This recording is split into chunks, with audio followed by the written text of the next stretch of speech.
ठीक है।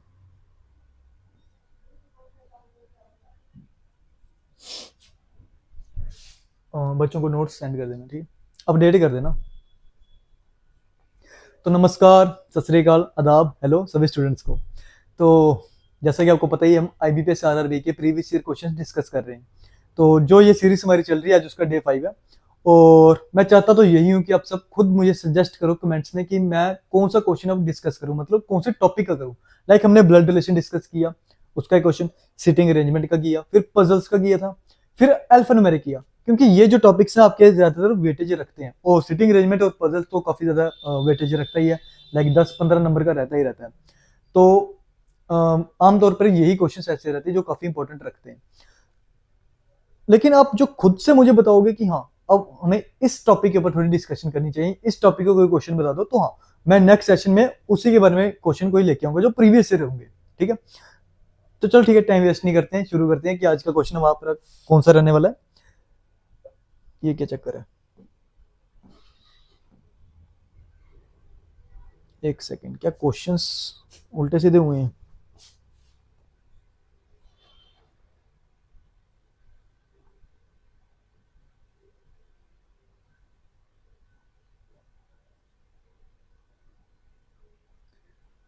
एक क्वेश्चन 5 होने चाहिए, 1 2, ठीक है, 3 4 और 5, ठीक है, पूरे। ठीक है, ठीक है, करते हैं शुरू। तो ये रहा आपका पहला क्वेश्चन। हाँ, तो देखो, ये आपका क्वेश्चन है पजल का, और मैं बता दूं, यार पता नहीं मेरे टीम के मेंबर लिखते क्यों नहीं है। ये आपके IBPS क्लर्क में ही आया है 2021 में, लेकिन ये शिफ्ट थी आपकी सेकंड। ठीक है।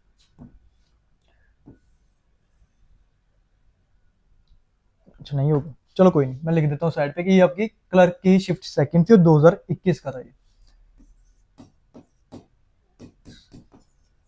Clerk shift second. ठीक है। तो पढ़ो जरा एक क्वेश्चन किसका, पजल का। पजल कौन सी टाइप की है वो भी पढ़ते हैं। और मैं पूरी गारंटी देके कह सकता हूँ कि जिस पर्सन ने कभी पजल टॉपिक नहीं पढ़ा, अगर उसने मेरी प्रीवियस जो पजल की वीडियो देखी है या जो आज की देखेगा, तो उसको थोड़ा बहुत कंसेप्ट मिल जाएगा कि पजल अटेम्प्ट कैसे किया जाता है, उसकी डायग्राम किस तरह से बनती है। ठीक है। तो देखो क्या क्या रहा है वो इसमें। तो उसने बोला कितने पर्सन मेरे पास है, 7 पर्सन जो किसी कंपनी में काम करते हैं, ठीक है, डिफरेंट डेजिग्नेशन में। तो जब उसने डेजिग्नेशन लिखी दिया है, तो ये आपकी टाइप कौन सी पजल्स की, डेजिग्नेशन पजल, या कह लो पोस्ट पजल्स, या किसी बुक्स में लिखा होता है प्रोफेशन बेस्ड पजल, क्योंकि पोजीशन के बारे में बातें कर रहा है कि कौन सी पोजीशन पे है, कौन सी पोस्ट पे है। अच्छा, who is working on different designation named as, ठीक है, उन पर्संस के नेम उसने दिए ए से लेके आपके जी तक, 7 persons, but not necessarily in the same order, की जरूरी नहीं है, अगर पहले उसने ए मेंशन किया तो आपका ए ही आएगा। अच्छा, दे हैव डिफरेंट डेजिग्नेशन, तो उसने डिफरेंट डेजिग्नेशन दिए, आपका क्लर्क, ऑफिसर असिस्टेंट, नहीं सॉरी, क्लर्क है, ऑफिसर है, असिस्टेंट मैनेजर है, ये 6 है। हाँ, असिस्टेंट मैनेजर के बाद आपका मैनेजर भी आएगा। ठीक है। फिर आपका आता है असिस्टेंट जनरल मैनेजर, फिर जनरल मैनेजर, और फिर डायरेक्टर।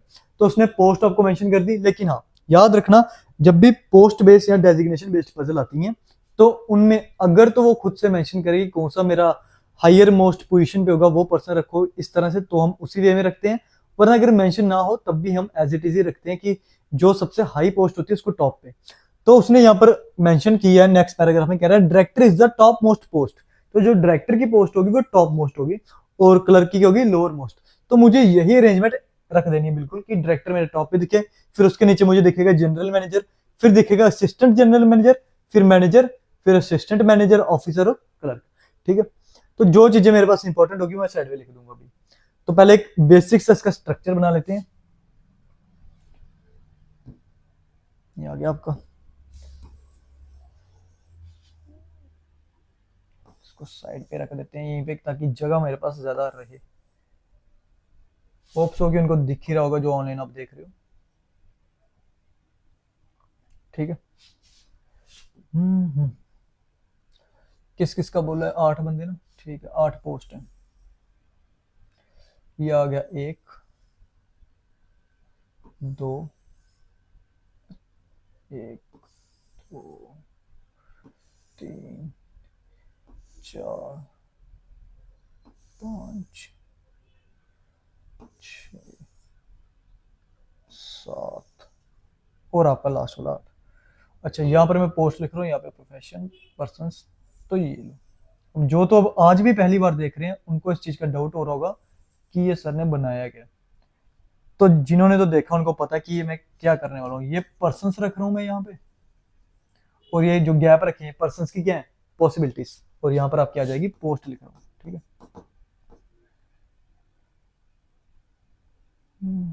थोड़ी कम कर लेते हैं पेंसिल, पोस्ट। ठीक है, ठीक है। तो टॉप मोस्ट मुझे रखनी है डायरेक्टर की पोस्ट, तो मैं डी लिख रहा हूँ डायरेक्टर के, डी आई।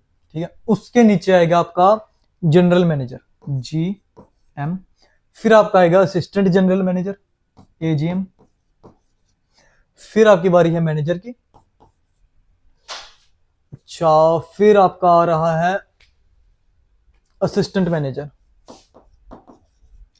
उसके बाद आपका आएगा ऑफिसर, और लास्ट में है आपका क्लर्क। क्या 7 हो गए? 1 2 3 4 5 6 7 पूरे। ठीक है, चलो ठीक है, लिखो डिटेल्स पहले जो जो उन्होंने दी है। उसने आपको पहली लाइन में बोला था number of designations above C, जितनी पोजीशन सी से अबव होगी इस same as number of designations below C. तो सी एक ऐसी पोजीशन पे है कि उसको अपने ऊपर जितने पर्सन दिखेंगे या जितनी पोजीशंस दिख रही हैं उतनी उसको अपने नीचे भी दिखेंगी। तो ऐसी जगह पर मैं सी को फिक्स करूंगा। B and F designations is not near to C. तो इस लाइन का मतलब है कि बी और एफ की जो भी पोजीशन होगी कभी भी सी के आसपास नहीं होगी। तो बी और एफ कभी भी सी के आसपास नहीं दिखेंगे। The number of persons designations between F and B is 3। F और बी में कितने पर्संस का गैप है? 3 का। लेकिन क्वेश्चन यहां पर पॉसिबिलिटी ये लेके आ रहा है कि एफ पहले आएगा या B. D is at the top most position, तो डी फिक्स है। कहां पर आएगा? आपका टॉप पे ही आएगा। और A is senior to G, A मेरा सीनियर है जी से। 3 person sit between A and G. ठीक है, ए और जी में 3 का गैप, और जो ए है वो सीनियर ही है जी से, तो 3 का गैप आ गया। अच्छा, F designation is not near to A, तो एफ जो है मेरा ए के आसपास भी नहीं होना चाहिए। ठीक है, तो जो चीजें पहले फिक्स होती हैं उनको कर दो। सी और डी आपका फिक्स है क्योंकि उसने बोला डी मेरा टॉप पे आएगा, तो हर एक पॉसिबिलिटी में भी डी कहां पर रहने वाला? टॉप पे। सी को ऐसी जगह पर रखो कि उससे पहले भी इतने पर्सन दिखे और बाद में भी इतने। 7 है तो मिडिल ये आ जाएगा। सी से पहले 1 2 3, सी के बाद भी 1 2 3, तो 3 3 एकदम बराबर है। ठीक है, अब उसके बाद मुझे लिंक ऐसे पर्सन को करना है जो मैक्सिमम को लिंक करवा दे। वो आपका एफ और बी ही हो सकता है।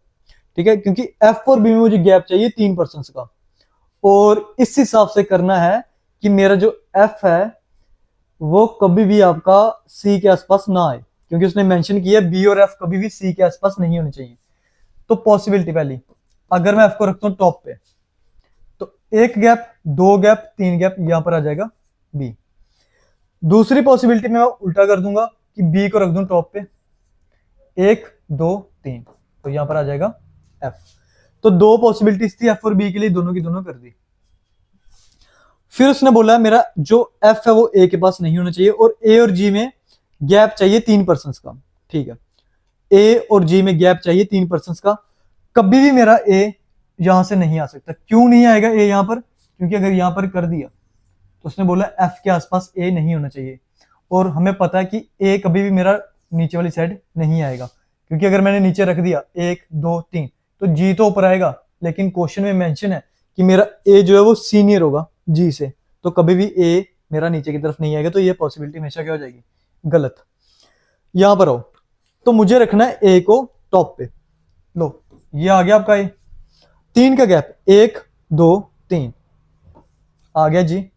अब एक पर्सन आपका रह गया, कौन सा? ई। ठीक है, पूरी पजल बन गई। सी से पहले 3, सी के बाद 3 बराबर, डी टॉप पे। ठीक है, एफ और बी में 3 का गैप है, 1 2 3 3 का ही गैप है, और जो ए है वो सीनियर होना चाहिए जी से, और उनके बीच में पर्सन होने चाहिए 3, ए के जी 3 गैप। ठीक, एफ और बी कभी भी सी के आसपास नहीं होने चाहिए। सी के आसपास ना बी है ना एफ है, बिल्कुल ठीक है। और एफ के आसपास कभी भी ए नहीं होना चाहिए, एफ के आसपास ए बिल्कुल भी नहीं है। तो ये आपका बिल्कुल क्या है, राइट आंसर। आपका आंसर आ गया डी, बी, ए, सी, ई, एफ और जी। ये बिल्कुल सही आंसर है, ये आपकी गलत हो गई है। तो पजल के लिए पॉसिबिलिटी जो देख रहे हो पहली बार तभी बनाई जाती है ताकि आपका अगर क्वेश्चन गलत होना है साथ साथ में ही गलत हो जाए, और जहां से वो सही होगा वो साथ में ही सही हो जाएगा। सपोज कोई पर्सन यही बना रहा होता तो वो देखता एंड में जाके क्या हो रहा है, गलत, फिर से टाइम वेस्ट होता, फिर से बनाता। लेकिन हमारा एक ही टाइम पे क्या हो गया, सही, और एक ही टाइम पे भी गलत। तो हमें पता है कौन सा गलत है कौन सा सही। देखो जब वो क्वेश्चन पूछ रहा है how many designations between B and C, तो बी और सी के बीच में कितनी डेजिग्नेशंस हैं, एक ही है, कौन सा, ए। तो आपका आंसर क्या आएगा, 1, ओनली 1। ठीक है, तो याद रखना डी, बी, ए, सी, ई, एफ, जी। देखो सेकंड क्वेश्चन। अच्छा, अब हर बार पजल्स के क्वेश्चन में यही होगा, आपको एक ही बार में जो बना लिया, बस बाद में टेंशन लेने की नीड ही नहीं है। फिर से क्वेश्चन आया, सेम क्वेश्चन ही है, लेकिन पूछ कुछ और रहा है। कह रहा है हु इज द ऑफिसर, तो उसने आपको ऑप्शन दिए। तो मेरा ऑफिसर एक्चुअल में कौन था, तो देखो ऑफिसर आपका कौन है, एफ। तो क्या उसने ऑप्शन में आपको एफ दिया, तो हाँ, आपका answer option C, F. Next question कह रहा है C is on which position, तो आपका सी मिडिल में बैठा हुआ है, और सी की कौन सी पोजीशन आ रही है आपकी, मैनेजर की। तो सी का आंसर क्या जाएगा आपका, ऑप्शन बी, मैनेजर। अच्छा, एक क्वेश्चन पक्का पजल में ऐसा दिखता है, 5 ऑप्शन में से वो कह रहा है कि आपके पास जो ऑप्शंस हैं उन 5 में से 4 एक ही तरह के ग्रुप को फॉर्म कर रहे हैं और एक बिल्कुल अलग है, बताओ वो कौन सा होगा। ठीक है, तो चलो आप ही के सामने लिख देता हूँ, क्या था, डी था, और डी के बाद बी, डी, बी, ए, सी, ई, एफ, डी, बी, ए, सी, ई, एफ, और लास्ट में आई गेस जी। ठीक है, तो डी और ए, अगर मैं ध्यान से देखो डी और ए में कितने का गैप है, एक का। बी और सी में भी गैप क्या है, एक का। तो यही आपको एक ग्रुप मिलता जाएगा कि एक एक का गैप मिलेगा। ई और जी में भी गैप एक का। सी और एफ एक का गैप। ए और डी एक का गैप। ठीक है, गैप सब में बराबर है, पहली चीज, लेकिन पैटर्न अलग है। जो डी और ए दिया था वो मेरा अपर से लोअर की तरफ आ रहा है, फिर बी और सी दिया वो भी ऊपर से नीचे की तरफ आ रहा है, क्योंकि अगर देखो सभी में गैप एक ही का आ रहा है। अब बच्चा ये कंफ्यूज है कि गैप तो किसी में कम है ही नहीं, तो गलत आंसर, गलत नहीं है क्वेश्चन। पैटर्न चेक करो, ये सब फर्स्ट पर्सन से सेकंड की तरफ आ रहे हैं एक का गैप लेते हुए। जैसे ई और जी अपर से लोअर की तरफ आ रहा है, फिर सी और एफ वो भी अपर से लोअर की तरफ आ रहा है, लेकिन जो लास्ट का ए और डी, तो ए और डी के लिए क्या हो रहा है, सेकंड से फर्स्ट की तरफ जा रहा है। तो आपका आंसर क्या होगा, ऑप्शन ई। ये आपका गलत है। ठीक है, तो होप्स हो कि आपको ये क्वेश्चन बिल्कुल समझ आया होगा पजल का। अगर कहीं से भी कोई भी डाउट है, वीडियो को पॉज करो, बैक करो, वहीं से देखो और समझो कि कैसे हुआ। प्रैक्टिस कैसे करोगे, सेम क्वेश्चन का स्क्रीनशॉट ले लो और पहले खुद से बनाने की ट्राई करो। एक बार वीडियो को देख के खुद से बन गया ठीक है, नहीं बना वापस से वीडियो देखो, समझो कैसे किया था। और जो बच्चे अभी भी तैयारी करना चाहते हैं, नहीं कर पा रहे, समझ नहीं आ रहा कि कहाँ से करेंगे, तो हमारे इंस्टीट्यूट में मैं पहले बता चुका हूँ, एक नया बैच लॉन्च कर दिया हुआ है जो आपका सिर्फ IBPS RRB का रहने वाला है। तो जो बच्चे इंटरेस्टेड है इस एग्जाम के लिए कि हाँ हमको ये एग्जाम देना ही है या क्रैक करना है या बिल्कुल तैयारी अच्छे से करनी है बेसिक से, तो वो ये बैच ज्वाइन कर सकते हैं। 2 दिन का आपका फ्री डेमो रहने वाला है। तो जो भी क्वेरीज होगी आप दिए गए नंबर्स पे तो कॉन्टैक्ट कर ही सकते हो। बाकी फर्दर अगर आपको और थोड़ा जानना है तो आप हमारे इंस्टीट्यूट आके विजिट कर सकते हो। एड्रेस भी आपका नीचे मेंशन है। तो तैयारी शुरू कर लो और थोड़ा बहुत सीरियस हो जाओ। और क्वेश्चंस के लिए मैं फिर कह रहा हूँ कि अगला मैं कौन सा क्वेश्चन डिस्कस करूँ, कमेंट करके जरूर बताना। Thank you.